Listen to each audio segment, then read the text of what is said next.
अस्सलामुअलैकुम, आप देख रहे हैं पॉलिटिकल इनसाइट। मैं हूं वजीहा नजम। अपने लिए तो हर कोई जीता है, इस जहां में है ज़िंदगी का मकसद औरों के काम आना। आज मैं आपकी मुलाकात माशरे की कैसी अजीम माँ से करवाने जा रही हूं जो एक नहीं, दो नहीं, 10 नहीं बल्कि 100 बच्चों की कफ़ालत करती हैं। मेरे पीछे आप देख रहे होंगे कि बच्चे इस वक्त भी अपनी वालदा के साथ खेल रहे हैं। ना सिर्फ इन बच्चों के खाने पीने का, उनकी तालीम का, बल्कि उनके खेल कूद का ध्यान रखती हैं, बल्कि इन बच्चों को अपने साथ बाहर भी लेके जाती हैं और जितना वक्त हो सके इन बच्चों के साथ गुजारती हैं। सोफिया मेरे साथ मौजूद हैं। इन बच्चों की परवरिश और कफ़ालत वो कैसे करती हैं, महबूब साहब की इनको इसमें कितनी सपोर्ट है, सोफिया से बात करते हैं और जानते हैं।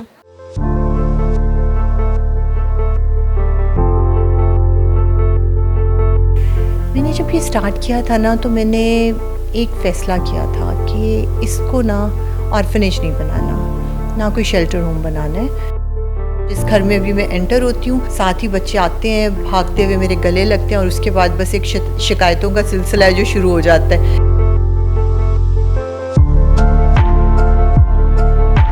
अस्सलाम वालेकुम सोफिया, कैसी हैं आप? वालेकुम अस्सलाम, मैं बिल्कुल खैरियत से हूँ, थैंक यू।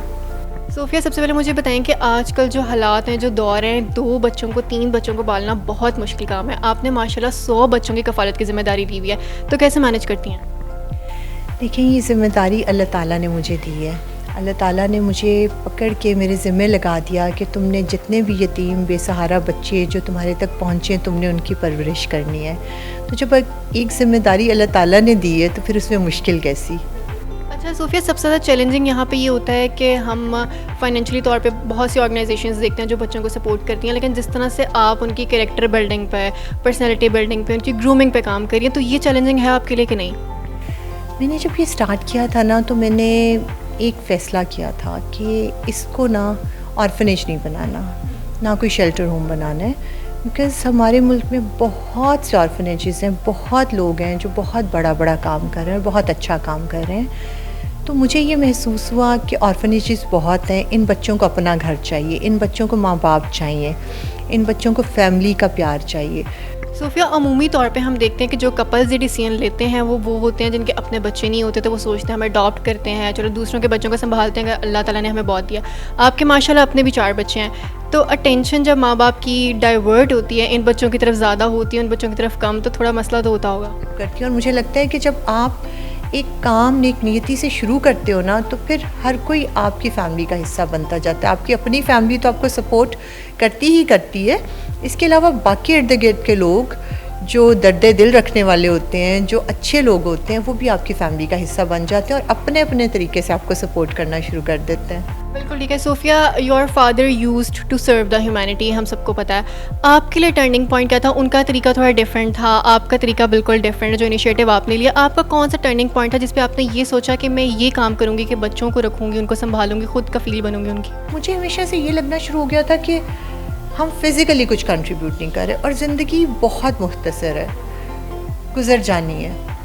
आप घर में फ़ारिग बैठे इंस्टा पे, टीवी पे, फेसबुक पे लगे रहेंगे तो भी ज़िंदगी गुजर रही है। तो क्यों ना इस ज़िंदगी का थोड़ा सा इस्तेमाल कर लिया जाए। अपने लिए तो हम जी ही रहे हैं, सब अपनी औलाद के लिए जीते हैं, तो थोड़ा सा टाइम आप अगर ऐसे लोगों के लिए निकाल लो जो चाहते हैं कि आप उनके लिए वक्त निकालें, जिनका कोई नहीं है इस दुनिया में, जिन्हें जेन्युइनली आपकी ज़रूरत है, तो मुझे लगता है कि वो बेहतरीन टाइम है आपकी ज़िंदगी का। ठीक है। सोफिया, इस वक्त कितने बच्चे हैं आपके पास, और इन बच्चों का यहाँ तक पहुँचने का क्राइटेरिया होता है, कोई एज लिमिट होती है, क्या होता है? इस वक्त हमारे पास अल्हम्दुलिल्लाह पिछले दिनों में हमारे पास पहले 100 बच्चे हमारे मुकम्मल हो गए हैं और हमारे पास 5 घर हैं, जिनमें से 4 कैवलरी ग्राउंड में हैं और 1 गार्डन टाउन में है। और तकरीबन सारे घर ही एक ही स्टैंडर्ड पे हैं, उसमें कुछ फ़र्क नहीं है। उसमें एक ही तरह का फर्नीचर है, एक ही तरह के बेड्स हैं, एक ही तरह की फैसिलिटीज़ हैं, टीचर्स, स्टाफ, स्कूल, एवरीथिंग एक ही पैटर्न पे है। और बच्चे जो है हमारे पास इस तरह से आते हैं विद रेफरेंस। जैसे स्टार्ट में कुछ बच्चे हमने चाइल्ड प्रोटेक्शन ब्यूरो से लिए, पहले 5 बच्चे, उसके बाद बच्चे रेफरेंस से आना शुरू हुए।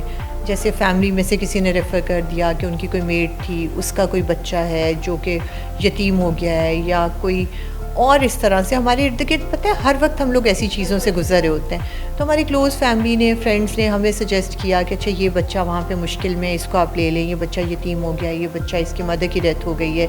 हमारी ये ख्वाहिश होती है कि बच्चा 5 साल से कम उम्र का हो, बिकॉज़ हर बच्चे की पर्सनैलिटी डेवलपमेंट जो है ना, हर इंसान की 5 साल की उम्र तक कंप्लीट हो जाती है। तो हमारी यही ख्वाहिश है कि हमारी साइकोलॉजिस्ट भी हैं, हम खुद भी बच्चों की पर्सनैलिटी की ग्रोथ पे काम कर रहे हैं, इनके कॉन्फिडेंस बिल्डिंग पे।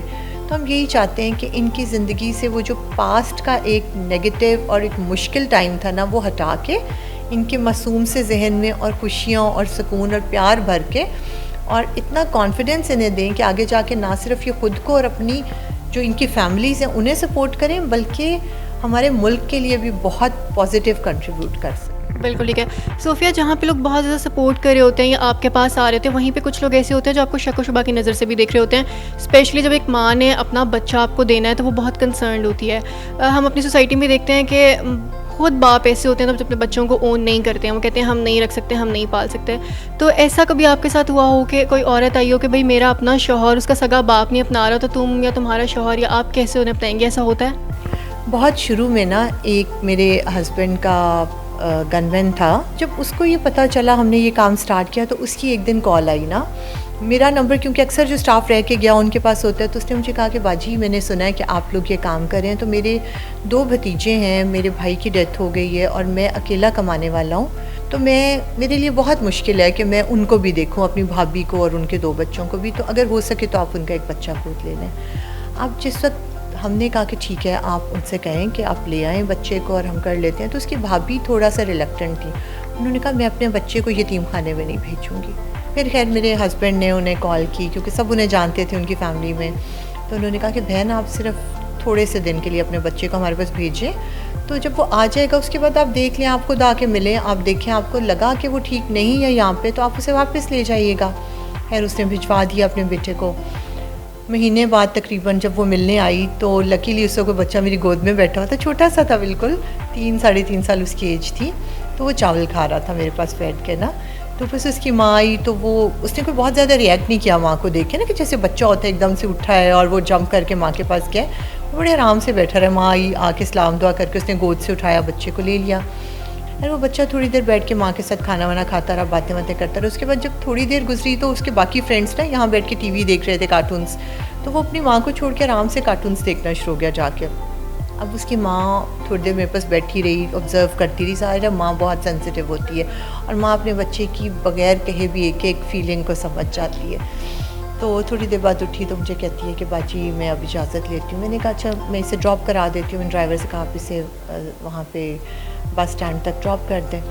रास्ते में उसने महबूब को कॉल की, मेरे हस्बैंड को, तो उसने कहा कि सर मेरे बच्चों को वाकई अपने माँ बाप मिल गए हैं, तो मैं जाके अपना दूसरा बच्चा भी भिजवा रही हूँ। सोफिया, जो बहुत छोटे बच्चे होते हैं, स्पेशली अगर हम लड़कों की बात करें तो वो माओं से ज़्यादा अटैच होते हैं, बेटियां ज़रा वालिद साहब से ज़्यादा अटैच होती हैं, तो ये सारे बच्चे अपनी दिल की बातें करनी हो, कोई बात शेयर करनी हो, किसी की शिकायत लगानी हो, तो आपको बताते हैं? बिल्कुल डेफिनेटली। मैं जैसे ही आ जाती हूँ, जिस घर में भी मैं एंटर होती हूँ, साथ ही बच्चे आते हैं भागते हुए मेरे गले लगते हैं, और उसके बाद बस एक शिकायतों का सिलसिला है जो शुरू हो जाता है। इस टीचर ने ये कहा था, इस मेड ने पानी ठंडा नहीं दिया था, जब आप चली गई थी तो वो वाली आंटी खड़े होकर हमें गुस्से से देख रही थी। उसके बाद जो मेड्स हैं उनकी तो फिर जान पे बन जाती है कि ये तो सब कुछ बता रहे हैं। तो इस वजह से ऑब्वियसली स्टाफ का, मेड्स का रवैया इनके साथ बहुत बेहतरीन होता है, बिकॉज़ उन्हें पता होता है कि मामा ने आना है, तो मामा को हर बात जो है इन्होंने बतानी है कि हमें खाना ठंडा तो नहीं मिला, या हमें हमारी मर्ज़ी की चीज़ नहीं मिली, या मुझे ये चीज़ कम दी, उसको आइसक्रीम ज़्यादा दी।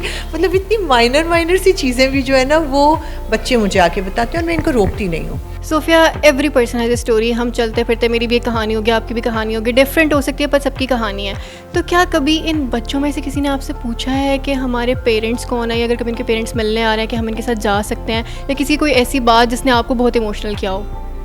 बच्चों की स्टोरीज़ तो देखें, मोस्टली तो बच्चे हमारे पास जिस एज में आते हैं ना, उन्हें पता होता है, बिकॉज़ उन्हें ये पता होता है कि मैं उनकी सगी माँ नहीं हूँ। उन्हें ये पता होता है कि वो किस मुश्किल से निकल के आए। देखिए अब 2.5 साल 3 साल का बच्चा समझता है चीज़ों को। चंद बच्चे ऐसे हैं जो थोड़ी छोटी एज में आए थे, जैसे अदनान है, वो 1.25 साल का था जब आया था, तो उसको शायद अपनी माँ का नहीं पता, उसे यही पता है मैं माँ हूँ। लेकिन बाकी मेजॉरिटी को पता होता है, उनके पेरेंट्स में से जो ज़िंदा होता है वो मिलने भी आता है, लाइक किसी की मदर ज़िंदा है, किसी के फादर, वो लोग आते भी हैं मिलने। बट ये बच्चे कभी भी, मतलब मुझे नहीं लगा कि इन्होंने कहा हो कि हमने उनके साथ वापस जाना है। तो जब कोई आए, महीने बाद आए, हफ्ते बाद आए, बच्चे उसी खुशी से मिलते हैं उनसे, और वीडियो कॉल पे भी हम बात करा देते हैं ताकि उनको माँ बाप के लिए फ़ील हो। बच्चों को तो ज़रूरत नहीं है या माँ बाप की, उनके पास माँ भी है बाप भी है, बट पेरेंट्स में से जो ज़िंदा है उनका तो दिल दुखता है ना, उनका तो दिल चाहता है कि अपने बच्चों को देखें वो क्या कर रहे हैं। बिल्कुल ठीक है। अच्छा, अगर हम पंजाब पुलिस या पुलिस की बात करें तो जैसे कि आपको भी पता है कि महबूब साहब के ऑन स्क्रीन आने के से पहले लोगों के जहन में एक बड़ा नेगेटिव माइंडसेट होता था पंजाब पुलिस से रिलेटेड स्पेशली। अब ये एक स्टीरियोटाइप ब्रेक हुआ है कि नहीं, पुलिस वाले बहुत अच्छा काम करते हैं और लोगों को वाकई ही सर्व करते हैं। तो आपके साथ महबूब साहब की सपोर्ट कितनी ज़्यादा रही? क्योंकि औरतें जो होती हैं वो इमोशनल होती हैं, लेकिन मर्द ज़रा प्रैक्टिकल डिसीजन लेते हैं और सोच समझ के, तो उनको कन्विंस करना आपके लिए मुश्किल रहा या आसान था? और फिर उनकी जॉब भी ऐसी है। महबूब ने हमेशा से मुझे बहुत सपोर्ट किया है। देखें, जब से अब्बू की डेथ हुई और उनके काम को हमने जो है कंटिन्यू किया, तो वो महबूब की ही सपोर्ट थी कि मैं ये कर पाई। वरना अगर खाली हमारे माशरे में औरत, अकेली औरत कुछ करना चाहे वो नहीं कर पाती, और इतने स्मूथली तो कभी भी नहीं कर पाती। तो मैंने कब से महबूब के मैं पीछे लगी हुई थी कि बच्चों को लेते हैं। शुरू में तो मैंने यही कहा, मैंने कहा चलो हम ऐसा करते हैं ना, 4 बच्चे गोद ले लेते हैं, हमारा नीचे का पोर्शन जो है उसमें हमारे गेस्ट रूम्स हैं, तो एक गेस्ट रूम में तो हम 4 बच्चों को बड़ा कर ही सकते हैं ना। तो फिर उन्होंने कहा कि ये प्रैक्टिकल नहीं होगा, बिकॉज़ अपने घर में उस तरीके से आप नहीं कर पाएंगे। फिर हर अल्लाह ताला ने ये चीज़ जहन में डाली कि हम करीब ही एक घर ले लें और वहाँ पे बच्चों को लेके अलहदा से उनका एक सेटअप करें।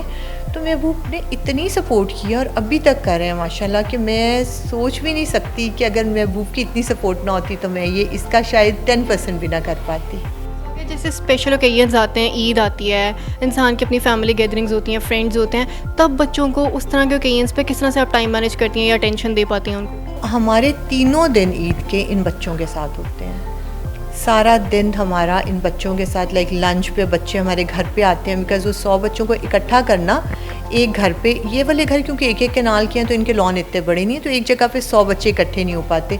तो वो हमारे अपने घर पे इन बच्चों का गेट टुगेदर होता है, लंच होता है। तो डिफरेंट हमारे जो फैमिली मेम्बर्स हैं, हमारे जो हैं क्लोज़ फैमिली फ्रेंड्स हैं, उनको फिर हम वही इनवाइट कर लेते हैं कि आप भी आ जाएं। और अल्हम्दुलिल्लाह इन लॉज़ वगैरह भी बहुत अच्छे हैं, बिकॉज़ आपको थोड़ा प्रेशर होता है ना कि आपको जाना है ससुराल में, ईद करनी है, बट वो इतने अच्छे हैं माशाल्लाह कि मुझे कहते हैं कि तुम जो काम कर रही हो तुम करो, और वो मेरे टाइम के मुताबिक जो है ना अपने टाइम रख लेते हैं। लेट्स से कि अगर हम लोग डिनर तक फ्री हो जाएंगे तो वो डिनर पे इकट्ठे हो जाएंगे सारे।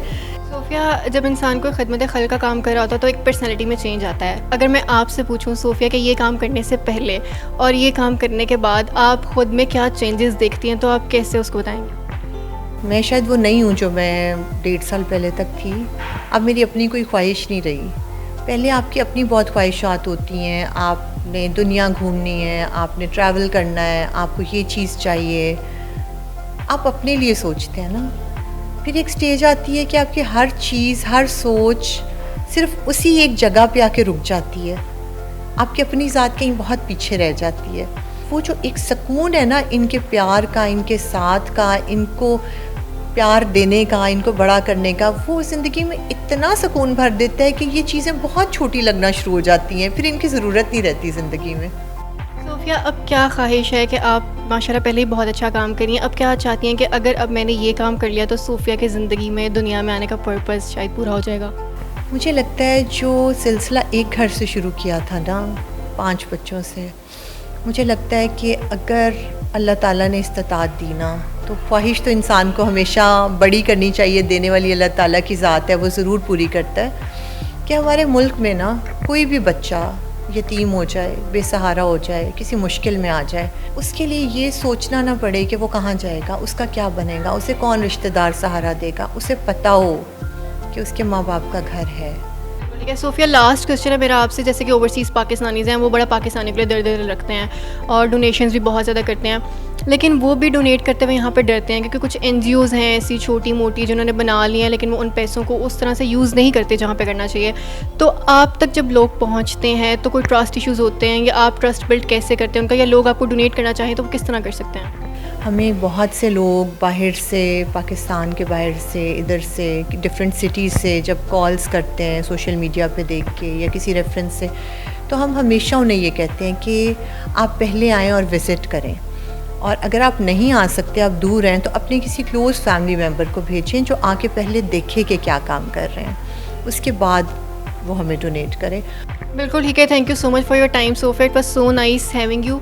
मेरे साथ सोफिया मौजूद थी, उनकी गुफ्तगू आपने सुनी है। यकीनन जो काम ये और इनके शौहर ये पूरा इदारा कर रहा है काबिल फ़ख्र है। ये पाकिस्तान का एक बहुत पॉजिटिव फेस है जो पाकिस्तान से बाहर भी लोगों के लिए एक पॉजिटिव इमेज दे रहे हैं कि पाकिस्तान के लोग दर्द दिल रखते हैं, और ना सिर्फ एक NGO बना के बच्चों को बेसहारा छोड़ देना, बल्कि ख़ुद उनको फाइनेंशियली तो हर कोई सपोर्ट करता है, लेकिन जो सबसे ज़्यादा बच्चे चीज़ मांगते हैं वो होती है तवज्जो।